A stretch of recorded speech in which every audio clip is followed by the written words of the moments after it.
everyone, this is Rachel with another segment of Help Me Understand and Conquer.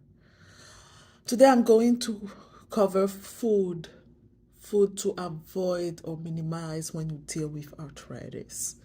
Okay, food to avoid or minimize when you deal with arthritis. Now, let's first put the difference between the main types of arthritis. The main types of arthritis, which is osteoarthritis and rheumatoid arthritis. So osteoarthritis is occurs when the cartilage in your joints are worn off.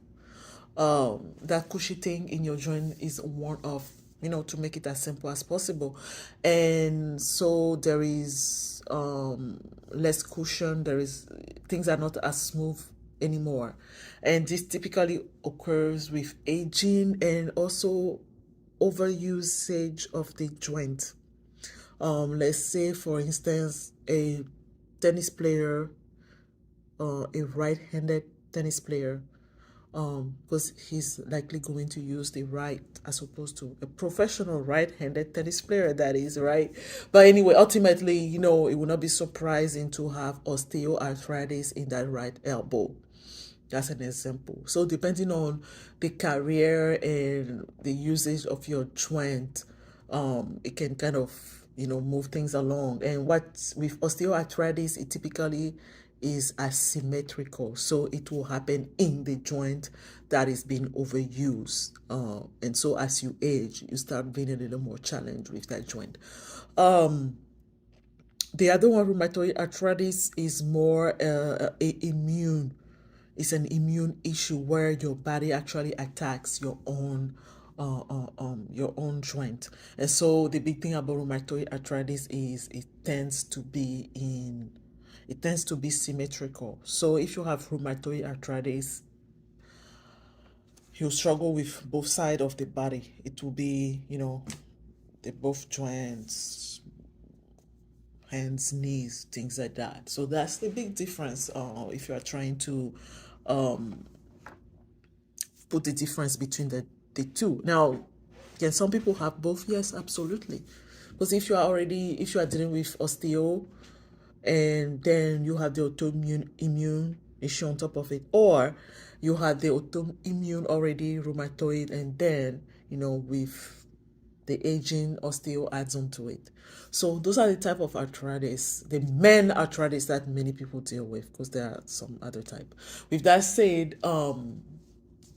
foods to avoid and minimize when you are dealing with arthritis. You've probably heard of some people even go on arthritis diet, and this is where sometimes you really want to sit down with a nutritionist or sometimes a functional medicine physician, where you can really eliminate the things that are exacerbating your symptoms. But I'm going to give you some tips, and I'll be looking at my cheat sheet here, because it's a few things. I don't want to miss everything, so I don't want to miss anything. So the first one is processed food. Evidently, processed food, and a processed food is basically a food that has been altered from its natural state. We are not talking about cooking or whatnot. We are talking about it's been treated to make it look a certain way or taste a certain way. It's been treated in an industrial manner. So processed food, and one thing that's big with processed food here really is blanching. Blanching is a big thing here, and so a lot of food are blanched because it's more appealing. So that's a big processed food. So that's something you do want to avoid, only because not only is it devoid of nutrients, but the chemical composition has been altered, and so your body is processing something that is not necessarily as natural as it should be.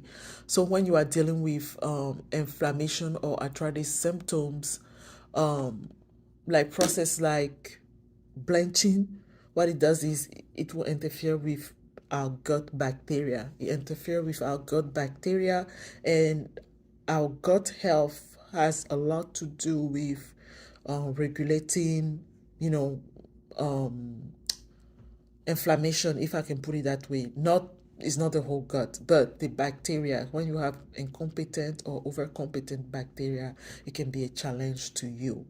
So when you are dealing with overall inflammation, you are trying to avoid things that are even going to add on to the issue. So that's that. And that goes along with refined processed sugar. And refined processed sugar, by default, make our gut a bit more permeable. Okay, a bit more so things are crossing, things that should not be crossing are crossing. And that overall leads to, higher inflammatory state. And I'm thinking perhaps we should talk about gut health and inflammation. But ultimately, those food alter the bacteria, the normal flora, like we call it, the normal bacteria in your gut, and then your gut is not operating as it should in terms of what is being allowed through the membranes, what is not being allowed, and all of those things. And so it participates into particles getting in our bloodstream that should not be getting in our bloodstream. And then we are dealing with inflammatory symptoms. And of course, I'm not talking about actual conditions, like other conditions like like cancer comes with inflammation most of the time. That's not what I'm talking about. I'm talking about symptoms of arthritis. When you are dealing with arthritis, swelling, joint pain, this is things you can do to help you. Let me clarify that. Okay, and then refined food overall. So the refined processed sugar, the refined carbohydrates, processed food, that's a big thing you want to try to eliminate. Moreover, processed food most of the time are not the healthiest thing, right?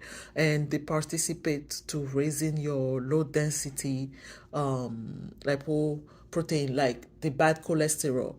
And the higher your bad cholesterol, there's a correlation with this protein called C-reactive protein, which is an inflammatory protein. And so the higher the bad cholesterol, the higher that protein.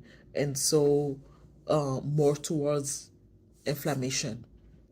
This is also part of the process involved in your arteries hardening when your bad cholesterol is high, how it leads to the whole blood pressure, participating to blood pressure, or your artery hardening, things like that. It's a whole cascade. But the bad cholesterol, elevated bad cholesterol, doesn't necessarily help. And so back to the inflammatory issue, to arthritis symptoms, you definitely want to try to minimize things that are only making it worse for you. And alcohol, sugar, general state of inflammation. Okay. And the last thing I would like to add is maybe some food to consider in your diet. So ultimately, you are trying to minimize processed food. You are trying to minimize blanched food. You are trying to minimize refined food. And alcohol, you want to minimize it. And you probably notice, for somebody who is dealing with rheumatoid arthritis or even osteoarthritis, you notice when you drink a lot of alcohol, you are a little more stiff and sore afterwards. So try to minimize it, right? And then I was going to mention some anti-inflammatory food you can include in your diet. So not saying that the food are going to eliminate inflammation, but because of some specific components in those food that fight against inflammation. It helps you to include it in your regular diet, like olive oil, green leaf vegetable, spinach, kale, collards, nuts, almond, walnut, fatty fish, believe it or not. And that go back to that whole bad cholesterol thing, but also really the good cholesterol. But that's a whole thing. So fatty fish and the fruits that are high in antioxidants, which you've probably heard of. So those are things you can include in your diet on a regular, to help along with the symptoms. Evidently, you want to keep up with your treatment, you want to keep up with your physician, but if you are looking for ways not to make your state worse, those are things you want to try to avoid. And I failed to mention dairy, animal milk. That's another thing you want to try to minimize, especially because it's been pasteurized. And then it is, we are going back to the whole gut bacteria thing. But they are also high in saturated fat, bad cholesterol. So that's that. I'm not saying don't have it at all, right? It's up to you in a sense. Depends on how you feel. If you are trying things and you are getting results, it's easier for you to stick to the plan. But those are suggestions. Those are things to look at. I've had senior patients with some really bad symptoms, and a lot of seniors like to drink milk. And so as I'm suggesting, hey, cut it down, they kind of see how it helps with the symptoms. There are other things to put in place, even exercise to put in place to help along. But those are suggestions of food, things, you eat every day and you don't realize it may be making your symptoms worse. It may be making things more difficult to you, especially if you have a genetic makeup that is sensitive to those things. So I hope this was helpful. Of course, reach out to us, email us, comment, Instagram, really YouTube.